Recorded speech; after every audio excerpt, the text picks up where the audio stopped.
ආරම්භයේදී දෙවියන් වහන්සේ අහසත් පොළවත් මවා පොළවට කිසිදු හැඩයක් නැතිව තිබුණා. දේවානුභාවය ජලය මතුපිට හැසිරුණා.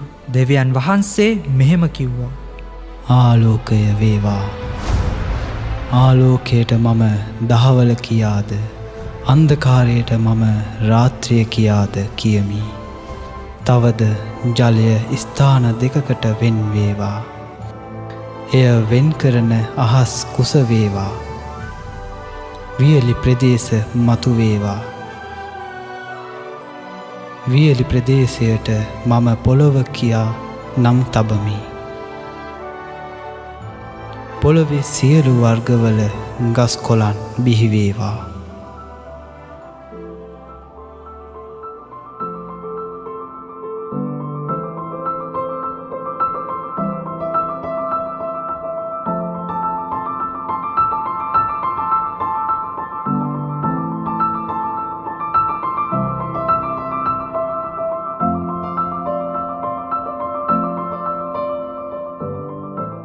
දෙවියන් වහන්සේ උන්වහන්සේ මැවූ සියල්ල ගැන සතුටු වුණා. ඒත් උන්වහන්සේට තවත් වැඩ ගොඩක් කරන්න තිබුණා.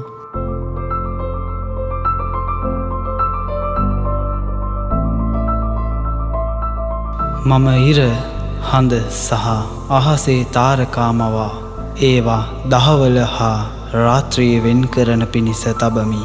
ඒ වගේම දවස් වකවානු මංගල්‍යයන් දක්වනු සඳහාත් පොළොවට එළිය දීමට ඒවා අහසේ බැබලේවා.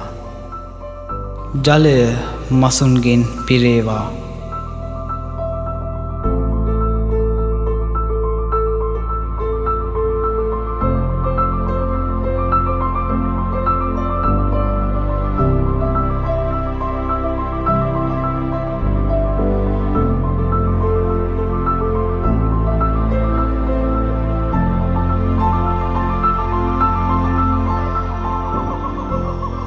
පක්ෂීන් පොළොවට උඩින් අහස් කුස හරහා පියාඹත්වා.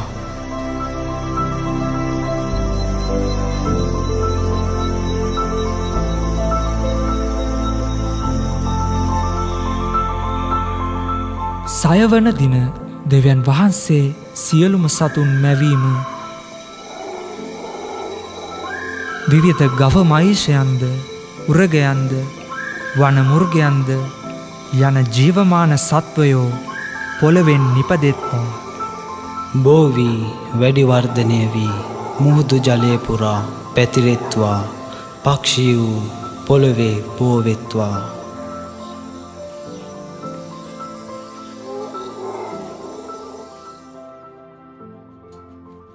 ඉන් පසු දෙවියන් වහන්සේ තම ස්වරූපය අනුව මිනිසා මැවූසේක. දෙවියන් වහන්සේ මිනිසා මවා දෙවියන් වහන්සේ මැවූ සියලු මැවීම්වල පාලනය මිනිසාට භාර කළේය. නුඹලා දරු සම්පත් ලබා වැඩිවර්ධනය වී පොළොව පුරා පැතිර එය යටත් කරගන්න. සියලු සතුන් කෙරෙහිද බලය පවත්වන්න.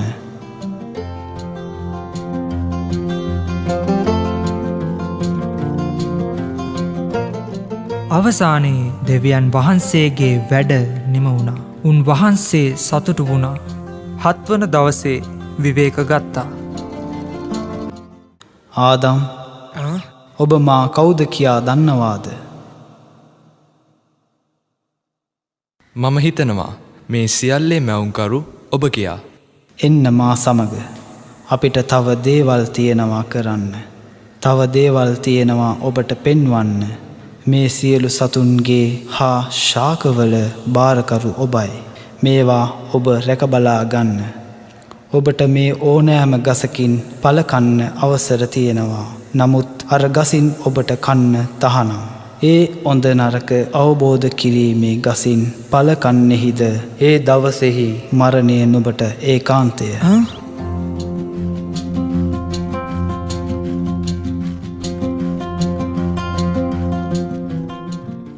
ආදම්, ඔබ මෙම සතාට කුමක්ද තබන නම? සිංහයා. මම සිංහයා කියා නම තබනවා. මේ සියලුම සතුන් බලාගන්න. ඔහුන්ට නමක් ලබා දෙන්න. ආදම් හැම පිරිමි සතෙකුටම ගැහැණු සතෙකු සිටිනවා ඔබට හැර.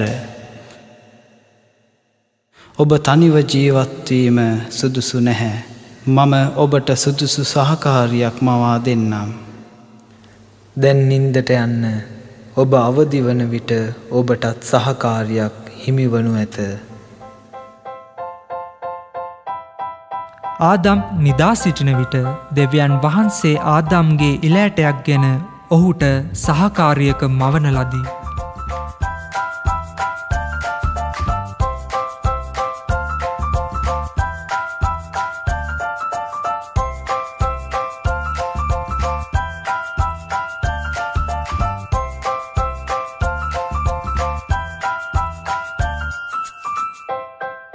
මගේ සහකාරිය.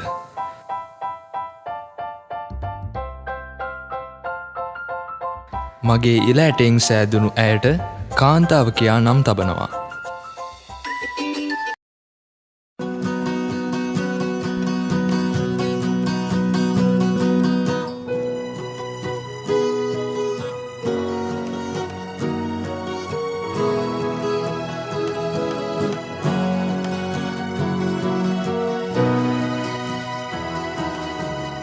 අහස පොළව සිව්පාවුන් ගස්කුලන් මවා එතුමන්ගේ මහිමෙ නිසා මිනිසා මැව්වා. එතුමන් වගේ වූ එතුමන් ගයනු රසමදනින් එතුමන් හට දිවිගයනු. එන්න එන්න ඇතුළු වන්න සමිඳු මැදුරටා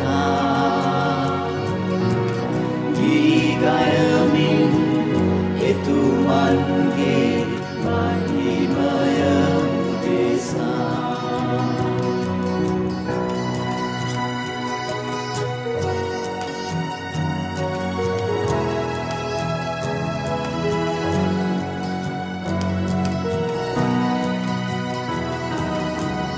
මිනිසා පව් කරන වග දැනගෙන සිටියා.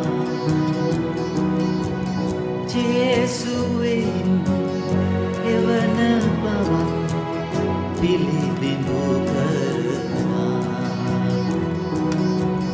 සමිඳුන් ගයමු සමිඳුන් වනමු සමිඳු අපට එව්වවෙතු ඇතියෙන් වදිමු. එන්න එන්න ඇතුළු වන්න සමිඳු මැදුරටා ගීගයමින් එතුමන්ගේ මහිමය උදෙසා.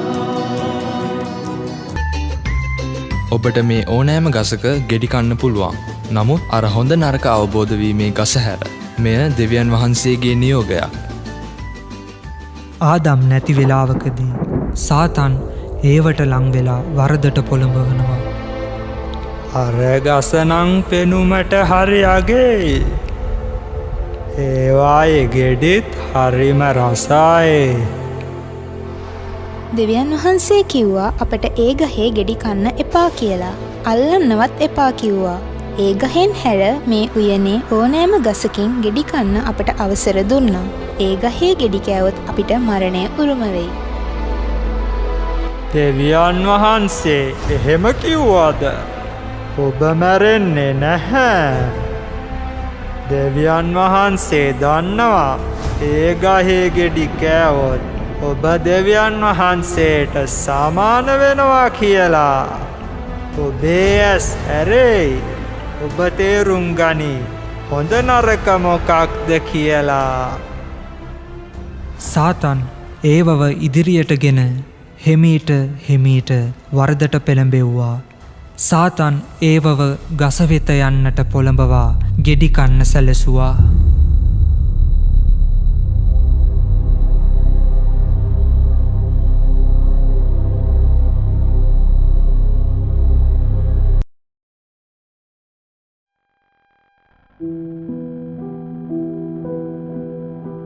මෙලෙස ඒ දෙදෙනා අකීකර වුණා. මේ නිසා ඔවුන්ට තිබූ සැප සම්පත් අහිමි කරමින් ඔවුන් දෙදෙනාට සුගති උද්‍යානයෙන් පිටතට යන්නට සිදු වුණා.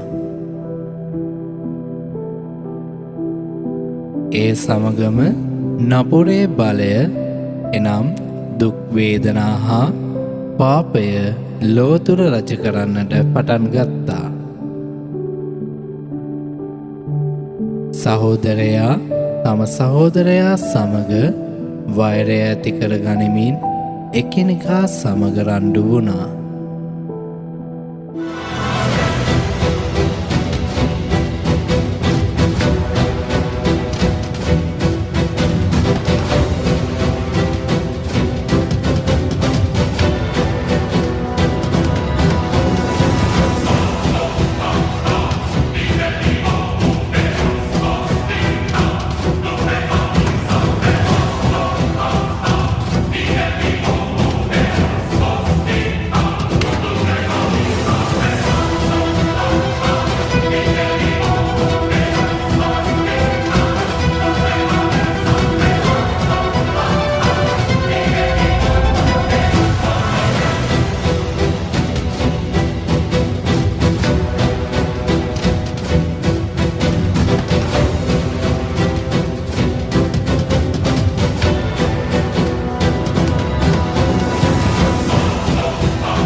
කෝබේ යාළුවා මම මගේ යාළුවගේ ආරක්ෂකයාද?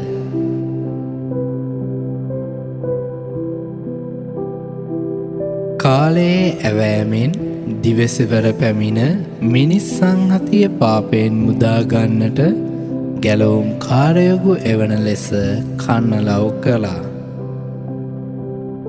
ඔවුන්ගේ කන්නලව්වට සවන්දුන් කරුණාවරිත දෙව්පියානෝ ලෝමුදන්නට තම මුතුනුවන්ව එවන්නට තීරණය කරමින් කන්‍යාවක් වෙත තම දූතයා එවූ සේක.